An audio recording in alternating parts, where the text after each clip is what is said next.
Hi everybody, sanibonani. Welcome to my YouTube channel. Igama lami uNtando Mlete. And kule channel sifunda izincwadi, especially ezibhalwe ngolimi lwethu lwesiZulu. Bese ngiyeza lana ngenza ividiyo la ngisuke ngixoxa khona phela isitori lesi engisuke ngisifundile encwadini, ngisixoxela abantu phela abangakwazanga ukuthi basifunde. Nalabo futhi-ke nje abanqenayo ukusifunda. Bese siphinda futhi senze enye ividiyo yesibili esuke sesithi Notes to the Writer la suke sesidiscussa khona ama-issues avukile ngenkathi sisifunda isitori. Not only that, siye sincome nombhali wethu phela osuke sibhalele isitori, siphinde futhi simbuze imibuzo uma ngabe imibuzo ikhona. Isitori-ke esisenzile izolo ilesi esithi ibhodlela, esisibonile ukuthi asiphelanga kahle, siphele kabuhlungu ngoba i-main character yethu laphayana igcine ishonile uNontobeko. Washona futhi nefiance yakhe le bese bezolungiselela phela ukuthi bashade nayo. Siyabonga-ke kuPhumelele Hlela. uPhumelele Hlela ngizamile ukuthi ngimthole, but-ke angakamtholi, angikaphumelele ekumtholeni umbhali wethu. Kodwa siyabonga ukuthi ubhale isitori esikhuluma ngama-issues a-affecta kakhulu abantu, not only abantu abasha, but i-affecta abantu at all ages, abakwi-age nje where they can drive, abakwi-age where they can drink. So siyabonga ukuthi uthinta i-issue ebaluleke kakhulu. One of the things ezenza ngibe sad kule story was i-issue ayithintile la umbhali, which is sometimes ama-decisions that we make in a split second can result ekuthenini iy'mpilo zethu zishintshe forever. Not only ukuthi zishintshe forever, but kwesinye isikhathi they can end our lives, ama-decisions esiwenzayo. I think into esed kakhulu ngaleyo nto ukuthi you never know when that decision when you are making that decision, only after into inhlekelele seyenzekile do you know ukuthi okay, that was a wrong decision to make. As we can see lana useshonile la uNontobeko, ushone kanye naye phela uMandla, ifiance yakhe washona nomngane wakhe, washona nabangani bakaMandla. Uyabona ukuthi it's sad because none of them have a chance to make a different decision. None of them have a chance ukuthi bayibuke le decision abayenza to get into a car edrive umuntu ophuzile. Abanayo i-chance to look at that and say that was a wrong decision, next time I'll do better. So abanayo leyo chance because sebeshonile. Abantu who are left behind, abazali babo, who are left with that regret, abazali babo. So uyacabanga ukuthi even though uNontobeko akazange zaphuze that much laphayana ehhotela bebekulona, bayasho ukuthi she only had 3 glasses of utshwala. But if amaphoyisa efika laphana, bayasho the first thing that they see is ibhodlela lotshwala. Kuzoba nale impression yokuthi nje bebedakiwe abantu bebelapha uNontobeko. And can you imagine i-feeling yomzali when uma kaNontobeko had hopes ngoNontobeko, ngoba uNontobeko just graduated, usethole umsebenzi, she was gonna start a new job in 2 months time. Bezoshada noma wakhe bengazi ukuthi use-engaged already, but nje that hope that uma wakhe had ngaye esethola ukuthi umntana wakhe ushonile. But not only ukuthi ushonile, but ushone with ilokhuzana, ushone eshonile otshwaleni basically, because imoto probably wouldn't have had that accident if ukuthi bebe-sober abantu ababekulaya moto, if udriver was sober. Mhlambe it wouldn't be as bad as it was if ukuthi bebe-sober. So uyamagine ukuthi even though ama-characters us, they are not there bona to look back and say, look, that was a wrong decision for us to make, to get into a car nomuntu ophuzile. But abantu who are left behind, their families, you can imagine ukuthi how are they going to feel, because all of them had hopes ngey'ngane zabo, all of them had hopes mhlawumbe ngama-siblings abo. So ingenze ngaba sad kakhulu leyo nto ukuthi in life vele you never know if ama-decisions esiwenzayo are going to be the last decisions that we make. So sometimes we have to be careful ukuthi what decisions are we making on a daily basis, because that could be the decision that ekudecide-elayo ukuthi whether you live or you die. And it was sad kakhulu ukuthola ukuthi ngempela they did die. But one of the issues engifilile ukuthi kule story we have to talk about kakhulu was the issue of drinking and driving. Angicabanga ukuthi ukhona umuntu oyi-South African ongazi ukuthi enene ngokomthetho nje wase-South Africa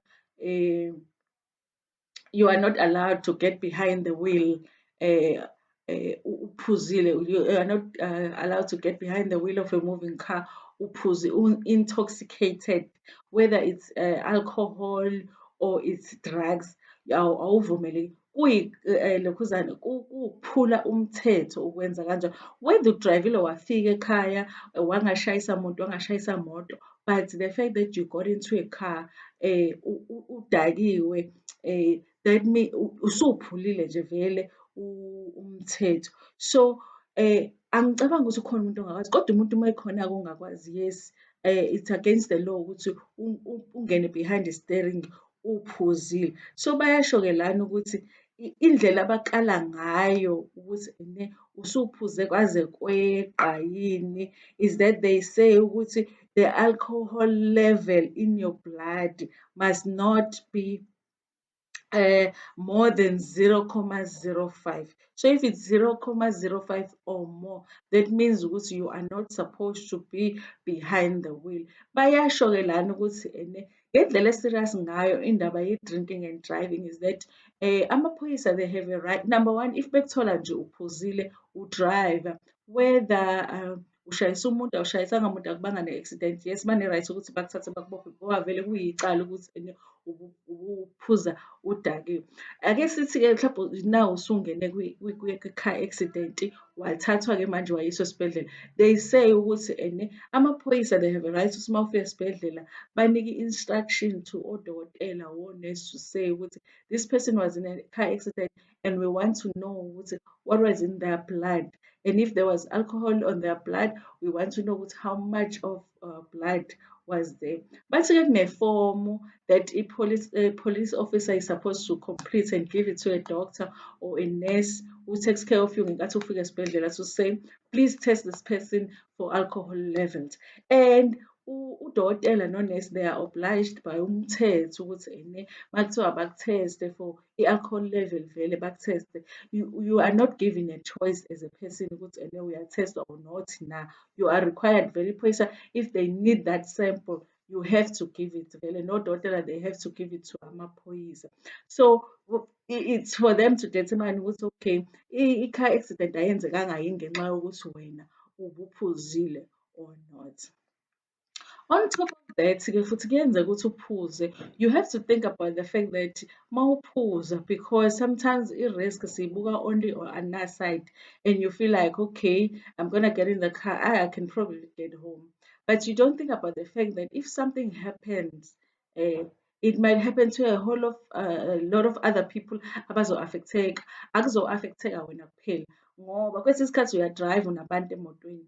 Okay, fine, ake sithi abekho abantu emotweni. If you get into a car accident, it's hardly ukuthi imoto just turned on its own, iginqike on its own, ingashayisi muntu, ingashayisi any other car, ufe wedwa nje kufe imoto yakho ufe wedwa. Iy'ngozi ey'njalo ziyaba khona but azivamisile. Most of the time uzoshayisa imoto, mhlawumbe uzoshayisa i-truck and then the car behind you ishayise wena.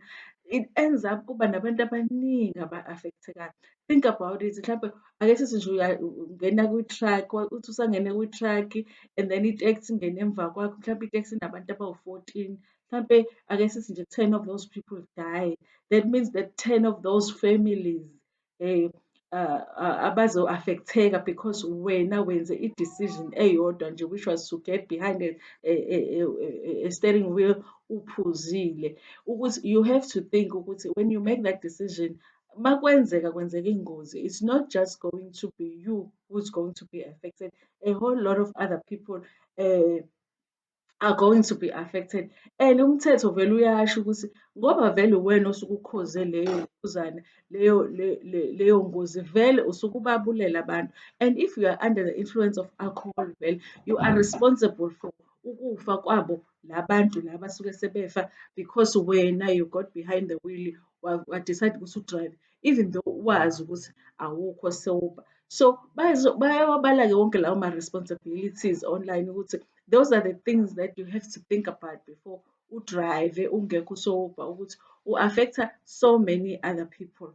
But that is not even the worst that can happen, honestly. Ukuthi you get into an accident, you end up uboshwa because mhlawumbe ulimaza abantu noma ukubulala abantu. But the worst ukuthi even nawe ungafa, njengoba sibonile esitorini sethu ukuthi bayafa.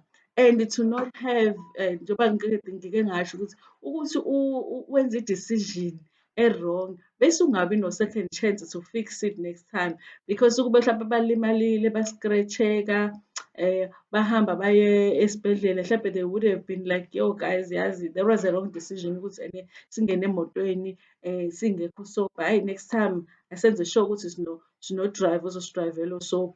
No, they don't have that chance because bafile. So isesikhombisa le story ukuthi the worst that can happen vele ukuthi kufike wonke umuntu. And isitori masiphela they don't tell us ukuthi umuntu okuyi-truck yena wenze njani. They don't tell us ukuthi abanye abantu who were driving in the same road bona kube kanjani. Abekho yini abanye abantu abalimele, which is possible ukuthi khona abanye abantu abalimele. So asibeni responsible on our roads, especially as young people, to make ama-decisions are-sober and make a decision also while you are sober ukuthi okay, I'm going to drink, but okay, since ngiyakophuza, let's talk sisasober ukuthi okay, how are we going to get home? Sisasober. Don't make a decision yokuthi nifika kanjani ekhaya after you drink because that is not a sober decision. If you think about it, uMandla had a plan when he was sober because he thought they were going to bookclub ebekhona to say ukuthi okay, if we are drunk sizolala la ehotela and sivuke ekuseni sihambe. But he didn't communicate that with his friends and with uNontobeko to say, guys, okay, since we are going to a place siyophuza, asiphuzeni sidake kube mnandi and then let's go to a hotel, silale hotel and then ke kusasa let's wake up bese siyahamba. He didn't do that. Which would have been a wise decision. So even though esesober ecabanga ukuthi yazi angikho right ukuthi ngidrive, and uyasuggesta kuNontobeko ukuthi yazi Nontobeko, I'm thinking ukuthi sihlale lana kuso and then bese mhlambe kusasa siyahamba. But since he's not sober, he's not able to put his foot down and say, listen, I'm not driving ngingekho sober mina. I'm not driving, so you have to see ukuthi ukufika kanjani ekhaya noma ngikubizela iteksi if ukuthi wena awufuni ukulala lana ufuna ukuyolala ekhaya. Because he's not sober, he's not able to do that. Ubona uNontobeko getting upset and he's like, you know what, let's just take you home, let's just go home. And everyone else lana is not sober enough to say, guys, this is not a right decision. Okay, since uNontobeko wants to go home, asibizeni i-Uber, angene kwi-Uber ahambe ekhaya, asibizeni uBolt, angene kwi-Bolt ahambe ekhaya. And then sombone say, no one is able to make that decision because they are not sober. That's why ngithi it's wise ukuthi that decision if unazi ukuthi niyahamba niyophuza, none of you is going to be sober afterwards. So let's make a decision, guys. How do we get home? Are we going to call a taxi? Or is there a friend that we can call now and say, listen, mngani, masikufonela ngo-1 ebusuku sithi sicela usilanda uzosilanda. You know what I mean? And it's always it's wise as well ukuthi maniye endaweni la niphuza khona, niyophuza khona. Don't take your private cars.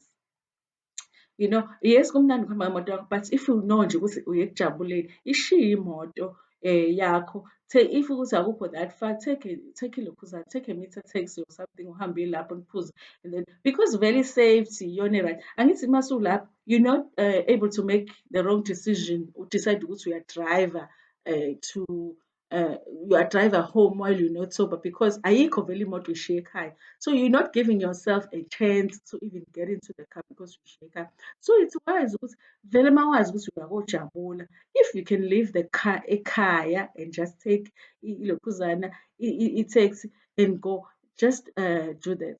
Bayamenshina-ke futhi ukuthi enye option is that nibe nomngani enihamba naye ongaphuzi nazi ukuthi akaphuzi and maniya lapho la niya khona nenze sure ukuthi yes there are drinks, alcoholic drinks, but there are also non-alcoholic drinks where that person can drink and that person can drive. So you know ukuthi ngisho ngathi senidakweni nonke but usibani uzobe engadakiwe yini and uyena ozosidrayivela uma sesekhaya. So bayasho ukuthi naloko it's a good idea to do. Make arrangements beforehand. Okay guys, siyophuza. Okay fine, ubani abaphuzayo, ubani ongezophuza. You know, so you have that friend vele ozo drive. Bayasho futhi ukuthi we are responsible for each other as friends. So nawe ungavumi ukuthi let's say mhlawumbe nawe uhamba ngeyakho imoto nomngane wakho uhamba ngeyakho imoto and uyambona ukuthi umngani wakho no, akekho soft ukuthi angadrayiva lo muntu kuthiwa just ukuthi nje unakekele abangani bakho and unakekela your loved ones ukuthi if umbona umuntu ukuthi they are not in the right state ukuthi bangadrayiva, rather off ukuthi bahambise ekhaya or off uma ngabe you are a host mhlambe bekuyiphathi kwakho, ofare ukuthi you know what, ngena lapha ekamereni ulale, we'll see ekuseni uzovuka ekuseni uhambe. Bathi don't allow abantu obathandayo to get behind the wheel bephuzile ukuthi badrayive. Now you are responsible for them. Angithi they are your loved one, angithi they are your friends. So rather drive your friend, ngishiya imoto lana, let me drive you home and then kusasa sobona, or lala lana sobona kusasa ukuthi senze njani. So bayasho ukuthi we have to be responsible for each other ngoba that person usuke engasekho uzoba nenkani vele, hhayi cashisa isikhiye or something, hhayi vele mina ngiyagoduka or yini ngoba usuke engasekho sober, ngeke vele enze a sober decision because usuke engasekho sober. Bayasho-ke lana ukuthi futhi asenzeni sure ukuthi mengabe senza amaphathi anawo wonke anama-drinks alcoholic and non-alcoholic. Bayasho futhi ukuthi there's nothing wrong futhi with ukwenza iphathi nje where there is no alcohol, so that you as a host, umuntu owenza iphathi ungezoba responsible for people's lives, because if ekuseni sofonela kuthiwa ubani didn't get home, who is actually in the hospital because udrayive edakiwe, now you will feel responsible. But-ke bayasho ukuthi asingafaki abantu kwingcindezi yokuthi baphuze. So mengabe wenza iphathi, make sure ukuthi unawo ama-drinks awutshwala, but unawo ama-drinks that are not utshwala, so that vele kuzoba ne-mix yabantu la who are sober and people who are not sober. So even sekufanele kugoduke manje, you can say ukuthi hayi sibani ngena kuleya moto udrayive leya, wena ngena kuleya moto udrayive, so that you make sure that everyone is safe. Bayasho ukuthi one of the things abantu abakhohlwayo ukuzenza is to communicate this to their teens, which is iy'ngane zethu, because as they grow, as they turn 16 sifuna bathathe ama-driver's license in. But even if they are not at a stage where they're driving, but fanele bakufunde ukuthi they are able to assess ukuthi uma behambile besemaphathini or kuphi ebumnandini, they can assess ukuthi okay, I'm about to get into a car. Is it safe for me to get into this car? Sober yini lo muntu? Okay, they're not sober. What option do I have to get home besides getting into this car with my friend or with my friend's father or with my friend's uncle? So they're able to assess now because okay, if that person looks drunk, so I know I'm not getting in that car, it's ngifonela i-taxi fare or it's ngifonela abazali. So kuthiwa sibafundise ama-teens now ukwenza ama-judgments are sober in those situations, to say ukuthi okay, fine, if I feel like angikho safe getting in that car, let me look at other options mhlampe engingaba nayo to get home, or mhlampe angifonele umzali and just say ukuthi listen, so you have to tell your kids ukuthi it's okay to call me and say, ma, imoto esihambe ngayo masifika laphana the person is drunk, I don't feel safe. I don't think ukuthi ukhona umzali ongathi uma uthi kuyena I don't feel safe, please come fetch me, angizwa uzokulana. So they can come and fetch you, or they can organize someone to come and fetch you. So they say ukuthi we have to teach our kids ukuthi babe aware of those things. And also-ke bayasho ukuthi if you see someone, because vele phela umuntu ophuzile guys unekani, uyangena umuntu ngenkani, uyangena umuntu ngenkani emotweni ephuzile, it's our responsibility to call the police, because amaphoyisa even have a right ukuthi bamthathe nje umuntu bamgcine e-police station until they are sober bese beyamkhulula, or whatever that they decide to do. But it's our responsibility to say ukuthi umuntu uma efuna ukungena behind the steering wheel ephuzile and we can see ukuthi okay, this person will not be able to drive, that it is our responsibility to make sure ukuthi siyawabikela amaphoyisa if kuyi-situation where we cannot help and where we cannot correct or assist kuyona, ukuze phela i-correct-eke umuntu, senze sure ukuthi abantu ba-safe. Ave kuyinkinga ukuthi so much of ama-accidents asemgaqweni are avoidable. Yes, kunama-accidents that cannot be avoided because iy'moto phela, iy'moto, but it's said ukuthi kuna so many accidents that happen on our roads, where we us nje as people, our behavior, the way that esenza ngayo izinto could change it and could eliminate so many of ama-accidents enzekayo emgaqweni. But I urge you nje as an individual, because sometimes it's we cannot change the world, but we can change like that one thing, that one decision. If you're going out this Friday, think about it beforehand. How are you going to get home? Don't go with abantu ongabazi, even if uhamba nabantu ongabazi, but find out ukuthi guys sibuya kanjani or kanjani. Be aware even ukuleyo ndawo ukuthi okay, are they drinking? Okay, how am I getting home? So those small decisions esiwenzayo, can change a lot of things, because maybe that car was going to knock another car, and then mhlampe bina whole family kuyona beyiphumela out beyijabulele, and then the whole family that, so asibe aware masenza ilokhuzana izinto, and that decision nje yakho uwedwa, ngisho ngabe nihamba no-5 abawu-4 bathi bona they are getting in the car. Make a decision for yourself to say, guys, no, mina I'm gonna take a taxi. I don't feel like it's safe here. Maybe when you make that decision now, but then think about it twice.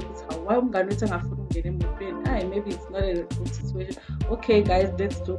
This is the option that we can use. So asenze sure ukuthi safe emgaqweni yethu. Ayikho into ebuhlungu njengokutshonela isihloko sakho sishona from a car accident, because it just feels like kungcono noma egulile, because it's like uma egula umuntu ugula umzimba vele niyawubona umzimba ukuthi uyahlukumezeka, and you feel like okay, this person cannot live anymore. For umuntu nje ofresh obengenalutho just dies in the car accident. So asizame ukuthi iy'ngozi zomgwaqo zinciphiseke by the small decisions esiwenzayo. Futhi asiy'fundise iy'ngane zethu ukuthi nazo they can have a big impact in the world by just being aware and making those small decisions, and make those decisions while we are sober. Thank you so much ukuthi nilalele le video. Ngibonga kakhulu nje kumbhali wethu. I'm hoping ukuthi ngelinye ilanga ngizomthola, ngikwazi ukuthi ngikhulume naye, or ngiyithole nje ezinye iy'tori mhlampe ayibhalile. Phumelele Hlela. Ngiyakufuna kakhulu uma ngabe khona omaziyo mhlawumbe onalelo gama, find out ukuthi akakaze yini afunde e-BET, or akakaze yini azafunde e-UKZN, enza ama-languages, ngoba kwama-students enza ama-languages lawo, ukuthi akaze yini asubmit story that was published ILabhoboka Ithumba.